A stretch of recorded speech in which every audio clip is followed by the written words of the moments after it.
تصوف کتاب و سنت کے تابع ہے تو بالکل عقیدہ رکھنا درست ہے۔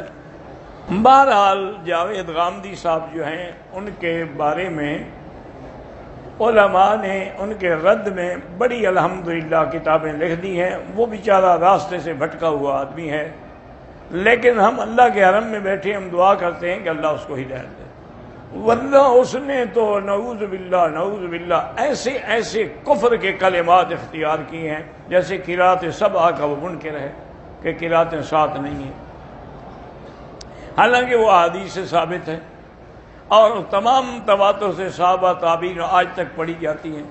اسی طرح اس نے رجم کا انکار کیا کہ زانی مرد یا عورت کو پتھر مار مار کے مار دیا، وہ کہتے ہیں یہ رجم جو ہے یہ بھی نہیں ہے، حالانکہ حضور پاک صلی اللہ علیہ وسلم کی احادیث متواترہ سے ثابت ہے۔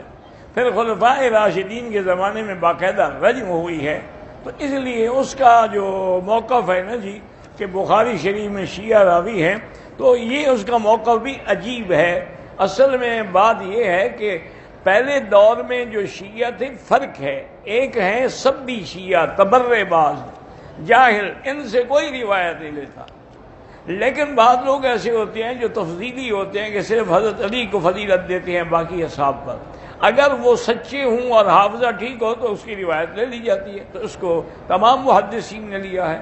لیکن اگر کوئی یعنی بالکل بدبودار شیعہ ہو تو وہ لکھ دیتے ہیں غالی، واقعی کسی جگہ لکھ دیتے ہیں کہ شیعی محترق، یہ جلا سڑا شیعہ ہے، اس کی روایت نہیں لیتے۔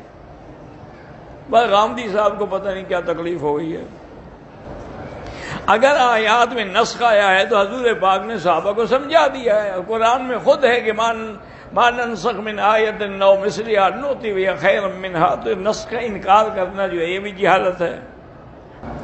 ٹھیک ہے، یہ تو حدیث ہے صحیح، حضور نے ایک آیت صحابی کو قرآن پڑھے اپنے فرمایا اچھا کافی عرصے سے مجھے یہ آیت بھول گئی تھی، تو انبیاء بھول تو سکتے ہیں نا، جیسے قرآن نے فرمایا لقد عہدنا الی آدم فنسی، آدم بھول گیا، تو اگر حضور بھی بھول گئے تو اس میں اعتراض کی کیا بات ہے؟ بہرحال اس وقت جو عالم دنیا میں ہر جگہ مسلمانوں کے احوال یا حالات خراب ہیں، اس کی وجہ یہ ہے کہ مسلمان نام کے مسلمان رہ گئے۔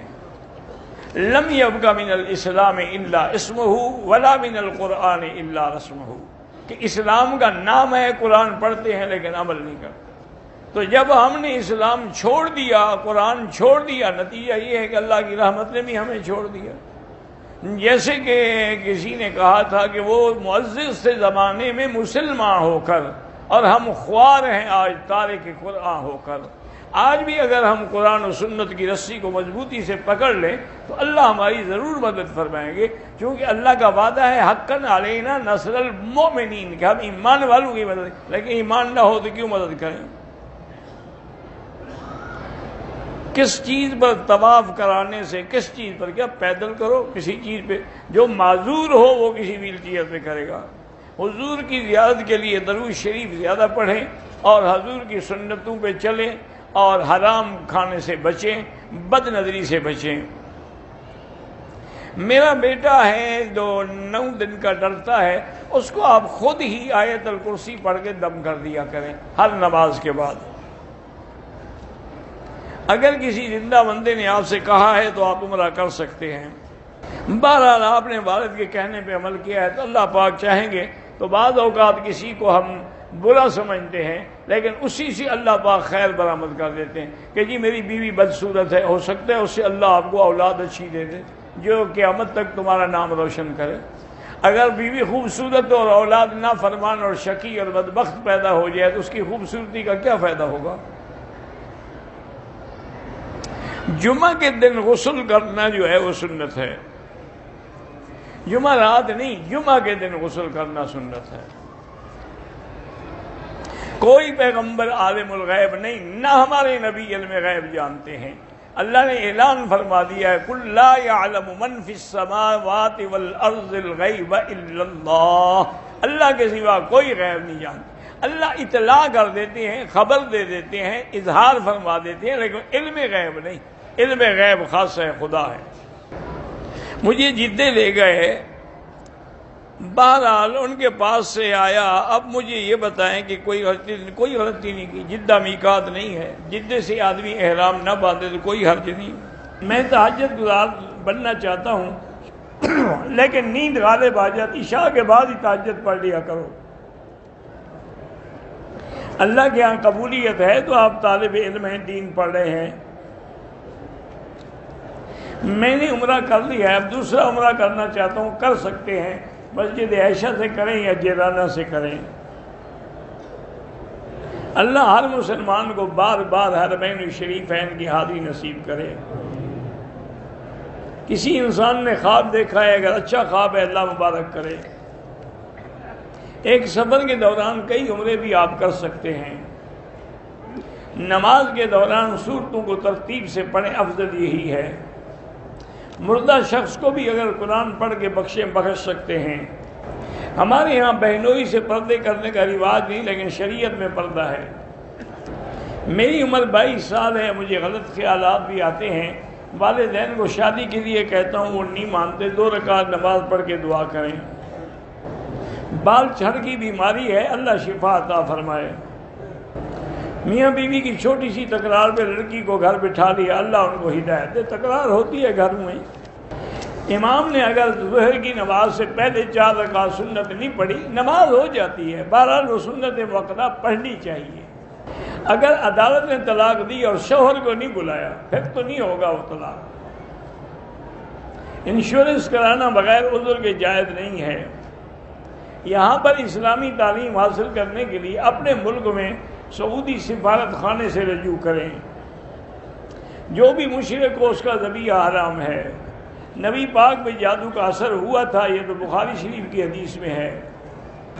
وتر کی 1 رکعت بھی ثابت ہے، اور حنفی مسلک میں 3 رکعت افضل ہے۔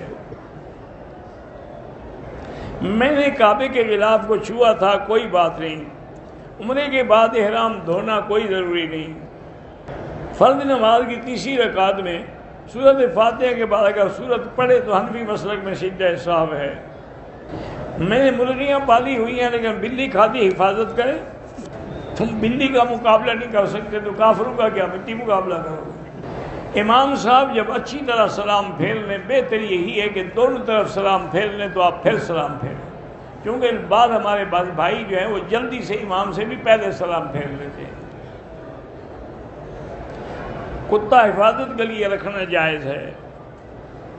لوگوں کی اکثریت تکبیر اولیٰ کا خیال نہیں کرتی، اللہ ہدایت دے۔ قربانی والے جانور میں عقیقہ بھی ہو سکتا ہے۔ جہاد کے لیے والدین کی اجازت لینا بالکل ضروری ہے۔ مسجد الحرام میں بھی نمازی کے آگے نہ گزریں۔ میرا بیٹا کمزور ہے، اللہ اس کو شفا دے۔ برزخ میں اللہ چاہے تو ملاقات ارواح کی ہو سکتی ہے۔ لڑکی یا لڑکا بغیر اجازت کے شادی کر سکتے ہیں؟ نہیں کر سکتے۔ ایک آدمی نے عمرہ کیا، لیکن طواف کے 7 چکروں کے بجائے 8 چکر لگا لیے، کوئی بات نہیں۔ قرضہ بہت زیادہ ہو جائے تو استغفار زیادہ پڑھیں۔ دم وصول کرنے کے لیے بینک کا راجھی میں بھی دے سکتے ہیں، حرم کے باہر یہ بن داؤد کے اوپر بھی ایک دفتر ہے، اس میں بھی دے سکتے ہیں، ورنہ ہمارے ہاں جو ساتھی بیٹھے ہوتے ہیں ان سے بھی بات کریں، شاید انتظام کر دیں۔ بیان شروع کرنے سے پہلے جو ہے رب اشرح لی پڑھا کریں۔